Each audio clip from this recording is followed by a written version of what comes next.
Nabi yo ngendikan kadang takhayyaru linutofikum fa innal irqad dassas. Kowe nak rabi sak wedok sing mbambahe wong apik, mergo kadang watak elek ku niru. Tapi Nabi kadang ngendikan ora bapak-bapakan sementing bocah apik.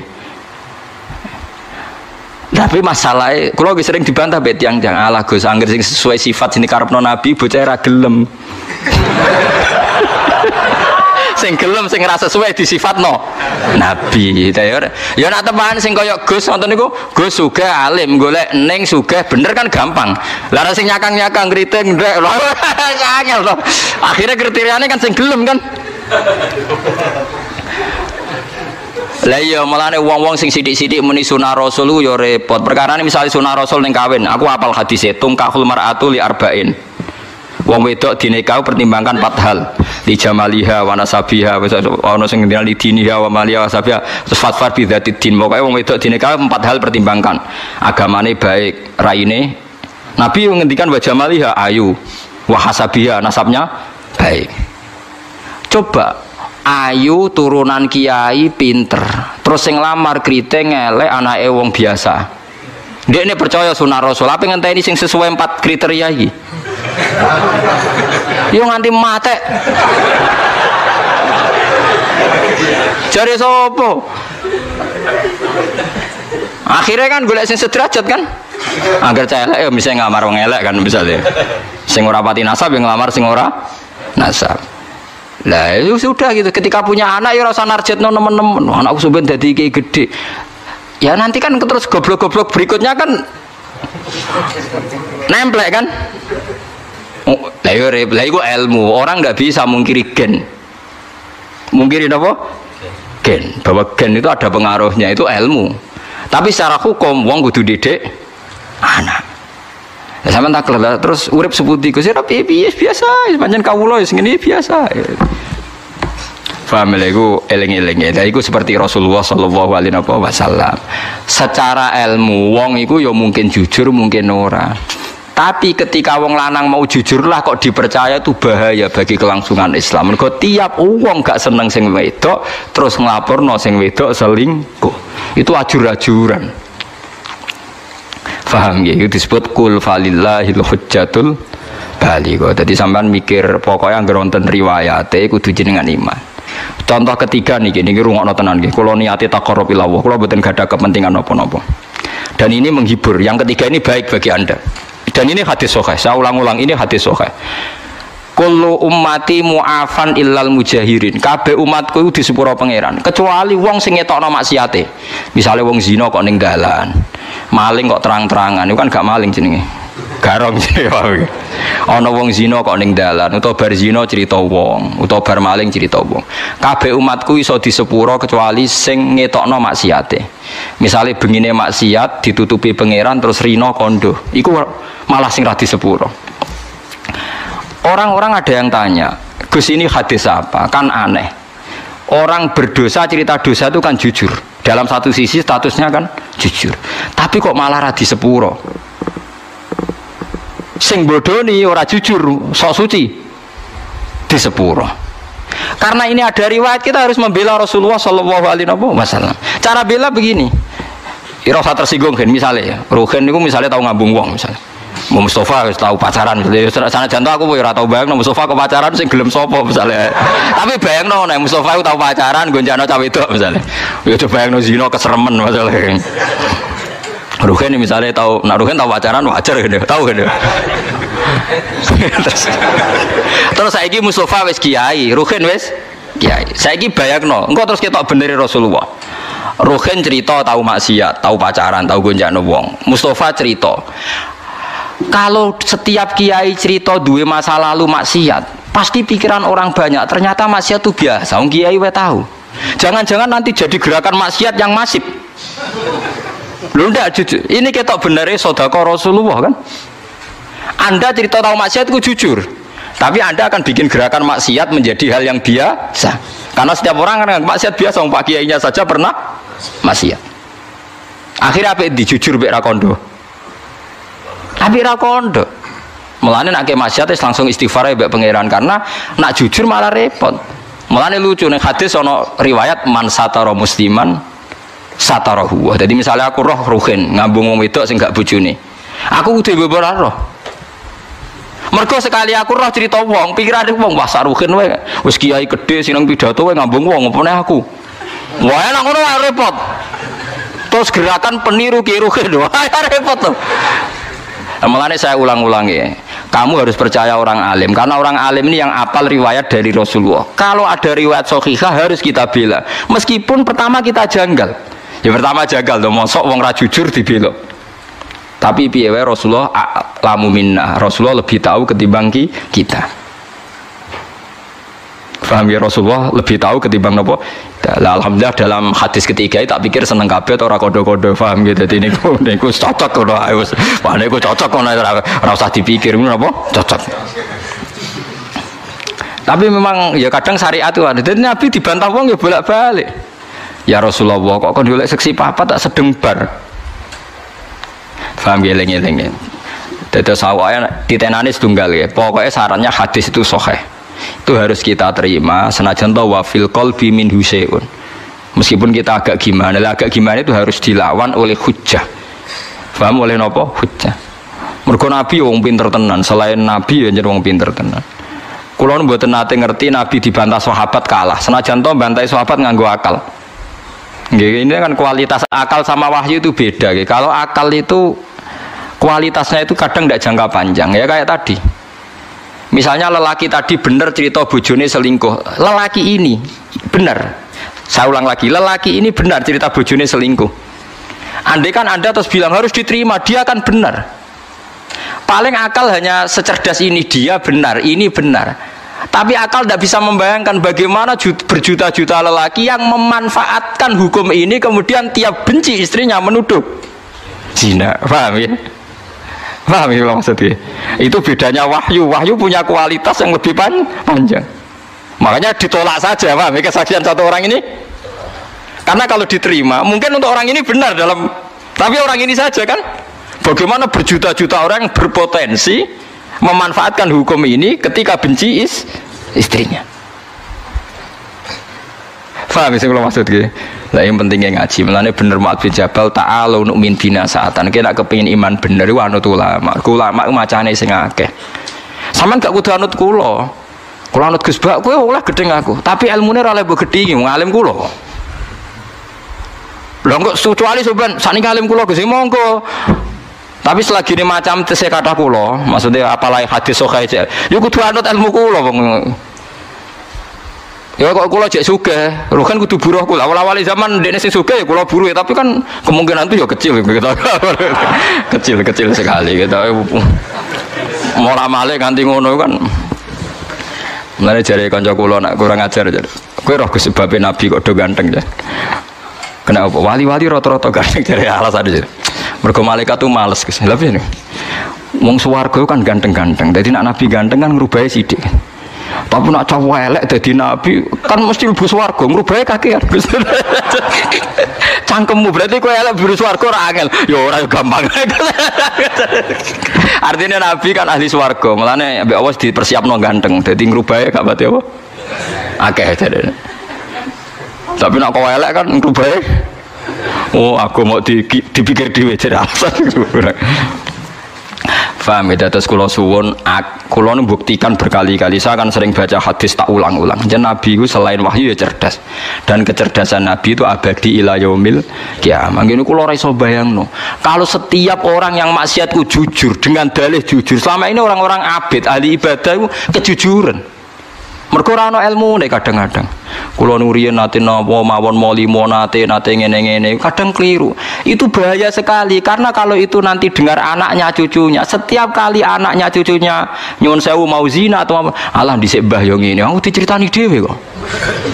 Ndak ini fair saja paham nggih kula. Padahal dalilnya baik cerita mau jujur, paham nggih? Tapi apa arti jujur kalau nyulayani aturannya Rasulullah sallallahu alaihi wasallam? Kita kudu lebih percaya Nabi karena Nabi a'rafu minna wa a'lamu minna. Bukan berarti kita ngajari kowe bodoni ora usah bodoni, ora usah cerita, tapi sementing ora usah sok suci. Aja tau maksiat, aja wong seneng wong dididang-didingi kudu wong apik. Biasa ae falatu zaku napa? Alzaku ora usah sok suci. Misalnya kowe tahu maksiat jadi kiai kok gagal umat bubar aku iku sapa lah aku yo gendho bloko ketutupan ngono ae ngono aja malah ngamuk kuandani wong ra bener lah sing ra bener iku sapa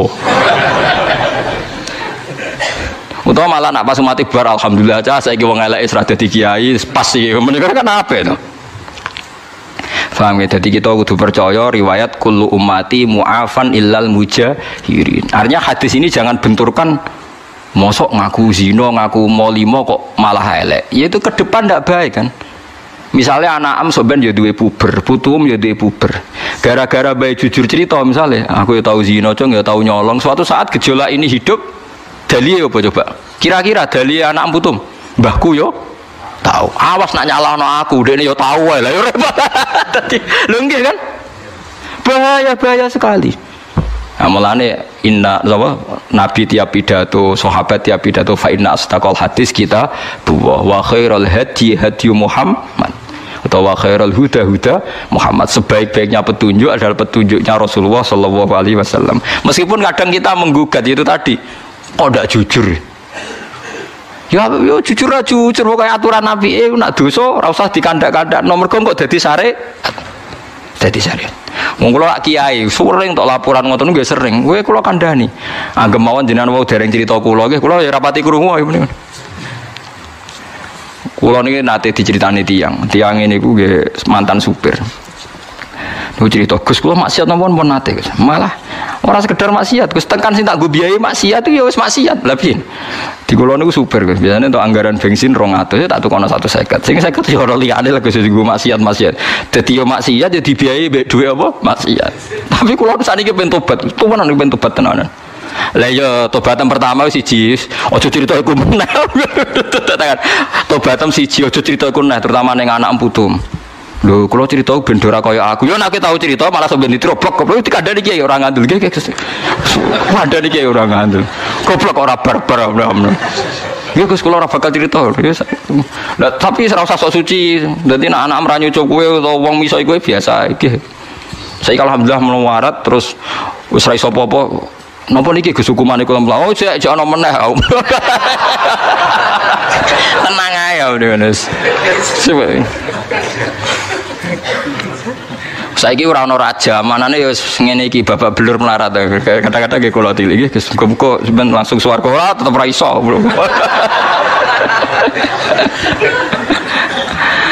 Tapi saya wanti-wanti, Anda akan tidak diampuni kalau cerita itu pada anak-anak terutama. Mergo nasi Nabi jenengan kullu ummati mu'afan. Mu'afan di sepuro illal mujahirin. Umatku kabeh di sepuro kecuali sing ngetokno mujahirin sing kata jahra. Lah sakniki sing pun kadung cerita nggih dilereni. Utawa dibatalno. Kok bener, tapi kok kadung ngandel, potongane ngandel ngoten. Mulane Sayyidina Ali nate, Sayyidina Ali yo lucu. Wong alim mesti ana lucu deh. Dadi Sayyidina Ali ku ana wong ngaku bar ngambung rondo apa ngaku. Walhasil Sayyidina Ali apa dijilid. Ya Ali kamu bar ngambung ngeten-ngeten. Tapi kula bariku getut deh kepengin suci. Jadi Ali ya tenang ya. Ya tak jilid. Kowe bar maksiat dijilid itu dicambuk kaya polisi Aceh ngoten lho apa. Senengane nyambuk tiyang terus ning tengah Aceh ngono. Barang dicambuk bareng ora pecut mikir. Wis diseseni wong akeh. Ya Amirul Mukminin. Mboten kula wau guyon dicolok Mbak Ali. Mbak Ali dicolok. Sayyidina Ali disalahkan sama penasihat-penasihat. Ya Amirul Mukminin kenapa engkau lepas? Lah aku mau pas nyekel ape nyambuk jare ndekne. Artinya saya tadi mau mencambuk dia berdasar omongane dekne. Lah saiki dekne mencabut omongane ya tak colok kan. Nabi ngendikan kadang takhayyaru linutafikum fa innal irqad dassas. Kowe nak rabi sak wedok sing mbambahe wong apik, mergo kadang watak elek ku niru. Tapi Nabi kadang ngendikan wis ora bapak-bapakan sementing bocah apik. Tapi masalahnya, kula sering dibantah mbek tiyang-tiyang, alah Gus anggere sing sesuai sifat sing karepno Nabi bocah ora gelem. Sing gelem sing ora sesuai disifatno Nabi. Ya nek teman sing kaya Gus ngoten niku, Gus sugih alim, golek ning sugih bener kan gampang. Lah sing nyakang-nyakang kriting ndek angel to. Akhire kriteriane kan sing gelem kan. Lah iya mulane wong-wong sing sithik-sithik muni sunah rasul yo repot. Perkarane misale sunah rasul ning kawin, aku apal hadis tungkahul mar'atu li arba'in. Wong wedok dinikahi pertimbangkan 4 hal. Li jamaliha wa nasabiha ana sing ngendina li diniha wa maliha wa sabiha. Terus fatfar bi dzatid din. Pokoke wong wedok dinikahi 4 hal pertimbangkan. Agamane baik, raine. Nabi ngendikan wa jamaliha ayu, wa hasabiha nasabnya baik. Coba ayu turunan kiai pinter, terus sing lamar kriting elek anake wong biasa. Ndekne percaya sunah rasul, apa ngenteni sing sesuai 4 kriteria iki? Yo nganti mate.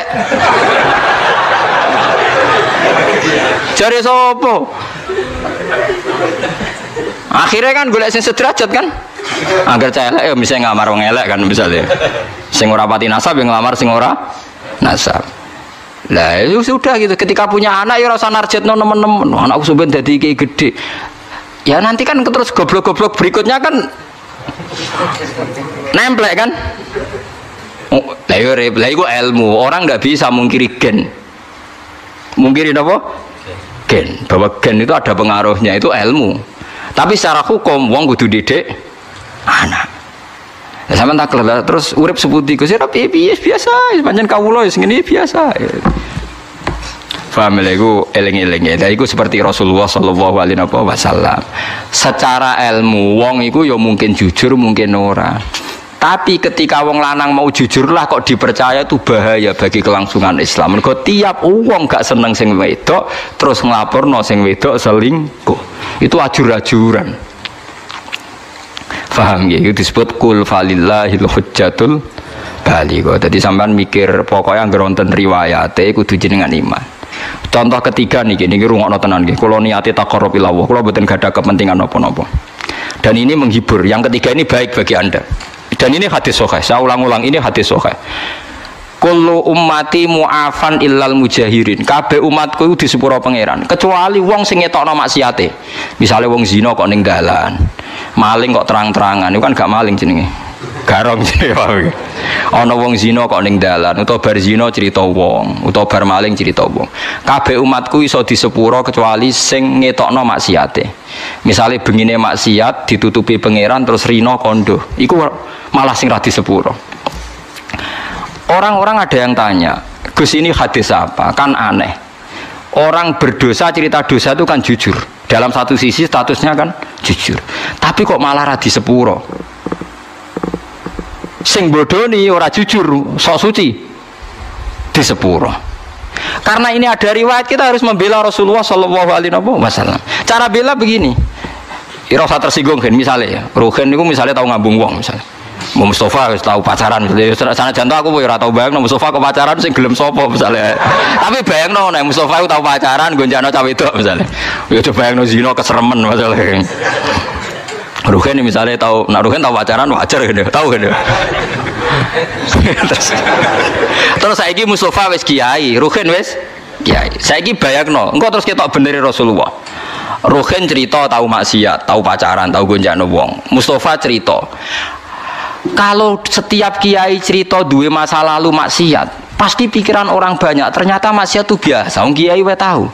Jangan-jangan nanti jadi gerakan maksiat yang masif. Lho ndak jujur. Ini ketok benere sedekah Rasulullah kan? Anda cerita tahu maksiat itu jujur. Tapi Anda akan bikin gerakan maksiat menjadi hal yang biasa. Karena setiap orang kan maksiat biasa, wong pak kiainya saja pernah maksiat. Akhirnya apa dijujur mek ra kondo. Tapi ra kondo. Mulane nek maksiat langsung istighfar mbek pangeran karena nak jujur malah repot. Mulane lucu ning hadis ana riwayat man satara musliman satarahu. Jadi misalnya aku roh ruhin ngambung wong wedok sing gak bojone. Aku kudu mbebora roh. Mergo sekali aku roh cerita wong, pikirane wong wah saruhin wae. Wis kiai gedhe sing nang pidato wae ngambung wong opone aku. Wah enak ngono repot. Terus gerakan peniru ki ruhin wah repot tuh.